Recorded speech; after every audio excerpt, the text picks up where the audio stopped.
നമ്മുടെ മലയാളിയായിട്ടുള്ള ജേക്കബ് വൈദ്യൻ്റെ ഉടമസ്ഥതയിലുള്ള Kings meadows എന്ന ഒരു ഓഡിറ്റോറിയത്തിൻ്റെ താഴെയുള്ള മനോഹരമായ ഈ റിസപ്ഷനിൽ ഇരുന്നിട്ടാണ് ഞാൻ നിങ്ങളോട് ഇപ്പോൾ സംസാരിക്കുന്നത്. ഇന്നലെ ഈ കിങ്സ് മെഡോസിൻ്റെ ഓഡിറ്റോറിയത്തിൽ വെച്ചിട്ടായിരുന്നു ഇൻക്ലൂസീവ് ഇന്ത്യ എന്ന് പറയുന്ന പരിപാടി അരങ്ങേറിയത്. നാളെ അതിരാവിലെ ഞങ്ങൾ തെലങ്കാനയിലേക്ക് പുറപ്പെടുകയാണ്. ഇന്നലെ ഇവിടെ നടന്നൊരു സംഭവവും നാളത്തെ ദിവസത്തിൻ്റെ പ്രത്യേകതയും ചേർത്ത് വെച്ചൊരു കാര്യമാണ് ഇപ്പോൾ സംസാരിക്കാൻ പോകുന്നത്. നാളത്തെ ദിവസത്തിൻ്റെ പ്രത്യേകത അറിയോ? നാളെ വേൾഡ് സൈറ്റ് ഡേ ആണ്, ഒക്ടോബർ 10. ഇപ്രാവശ്യത്തെ വേൾഡ് സൈറ്റ് ഡേയുടെ മുദ്രാവാക്യം ചിൽഡ്രൻ ലവ് യുവർ ഐസ് എന്നാണ്. ഇന്നലെ ബാംഗ്ലൂരുകാരനായ നാഗേഷ് എന്ന് പറയുന്ന ഒരു യുവാവ് പല ഭാഷകളിൽ പാട്ടുകൾ പാടി.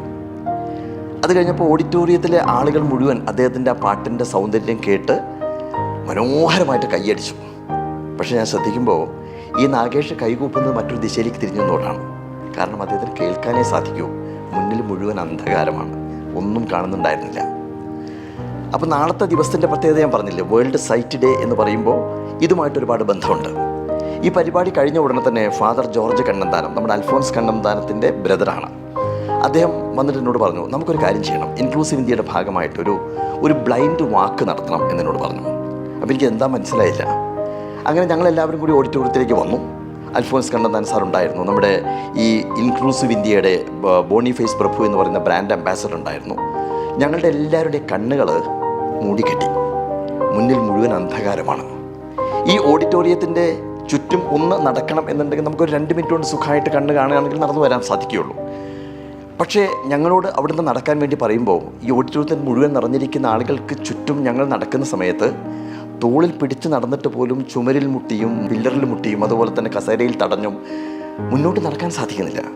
അപ്പോൾ അത്രയും സമയം ഞങ്ങൾ അനുഭവിച്ച ആ അന്ധകാരം, ഈ അന്ധകാരമാണ് നാഗേഷിനെ പോലെയുള്ള എത്രയോ ആളുകൾ ഒരു ജീവിതം മുഴുവൻ അനുഭവിച്ചുകൊണ്ടിരിക്കുന്നത്. ലോകാരോഗ്യ സംഘടനയുടെ കണക്ക് പ്രകാരം 45 മില്യൺ ആളുകളാണ് ലോകത്തിൽ പൂർണ്ണമായിട്ടും കാഴ്ചയില്ലാത്ത ആളുകൾ.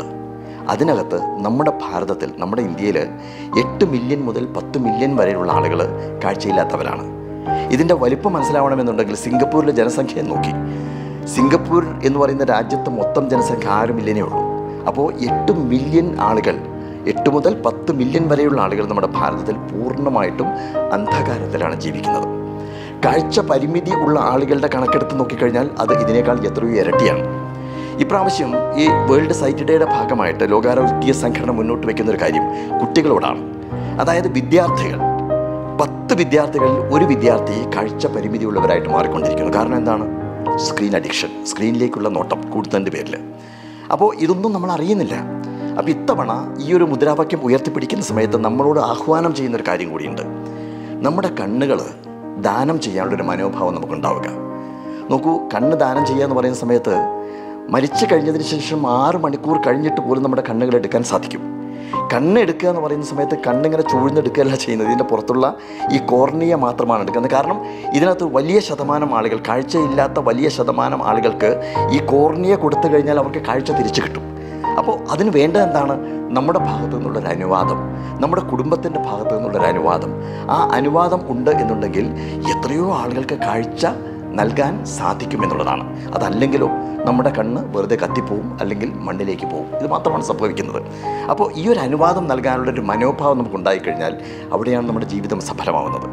ഞാൻ ഒരു വായിച്ചിട്ടുണ്ട്, ഒരാളുടെ ജീവിതം സഫലമാവണമെന്നുണ്ടെങ്കിൽ 3 എല്ലുകൾ വേണമെന്ന്. അത് നമ്മുടെ ശരീരത്തിലെ എല്ലല്ല, നേരുമറിച്ച് ലിവ്, ലവ് ആൻഡ് ലീവ്. അതാണ് ലിവ് എന്ന് പറയുന്ന സമയത്ത് ഈ ഭൂമിയിൽ ജനിച്ചു കഴിഞ്ഞാൽ സന്തോഷമായിട്ട് മരണം വരെ ജീവിച്ച് തീർക്കുക എന്നതാണ് ലീവ്. ലവ് എന്ന് പറയുമ്പോൾ അവനവനെ തന്നെയും എല്ലാവരെയും നിസ്വാർത്ഥമായിട്ട് സ്നേഹിക്കുവാനുള്ള ഒരു മനോഭാവം ഉണ്ടാവുക എന്നുള്ളതാണ് ലവ്. ലീവ് എന്ന് പറയുന്നത് നമുക്ക് അവകാശപ്പെട്ടത്, നമ്മളിലുള്ളത് എല്ലാം ഇവിടെ ഉപേക്ഷിച്ച് തിരിച്ചു പോവുക.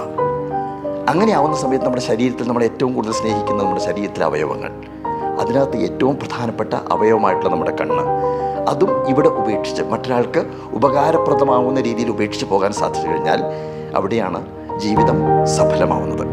അപ്പോൾ നമുക്ക് ഇപ്രാവശ്യത്തെ മുദ്രാവാക്യത്തിൽ ഒരു കാര്യം കൂടി എഴുതി ചേർക്കാം. എന്താണ്? ലവ് യുവർ ഐസ്, അതോടൊപ്പം തന്നെ leave your eyes in this earth for others.